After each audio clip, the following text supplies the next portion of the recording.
தினம்தோறும் விளக்கேற்ற நல்ல எண்ணெய் இதயம் நல்லெண்ணெய்.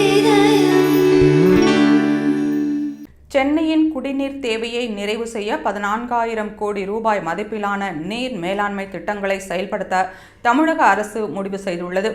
சென்னை குடிநீர் வாரியத்தின் மொத்த குடிநீர் கொள்ளளவு இப்போது 11.50 TMC-யாக இருக்கிறது. 2050ஆம் ஆண்டு சென்னையின் குடிநீர் தேவையானது இப்போதைய அளவை விட 3 மடங்கு அதிகரிக்கும் என கணிக்கப்பட்டுள்ளது. இதனால் குடிநீர் கொள்ளளவை 38.75 TMC-யாக அதிகரிப்பதற்கு தமிழக அரசு திட்டமிட்டுள்ளது.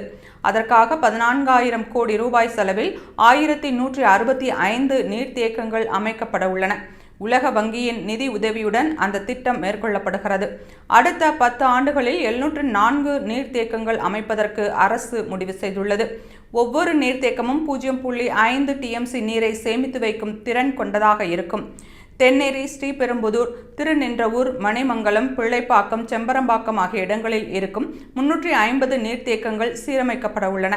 சென்னை மற்றும் அதை சுற்றியுள்ள 3 மாவட்டங்களில் இருக்கும் சுமார் 4,100 நீர்த்தேக்கங்களை சீரமைப்பதன் மூலம் போதுமான நீரை சேமிக்க முடியும் எனவும், மழைநீர் சேகரிப்பு, நீர்நிலைகளை மீட்டெடுத்தல் மற்றும் சுற்றுச்சூழல் சார்ந்த கடும் கட்டுப்பாடுகளை விதிப்பதன் மூலம் எதிர்காலத்தில் சென்னையின் குடிநீர் தேவையை எளிதில் சமாளிக்க முடியும் என்றும் சுற்றுச்சூழல் ஆர்வலர்கள் தெரிவித்தனர்.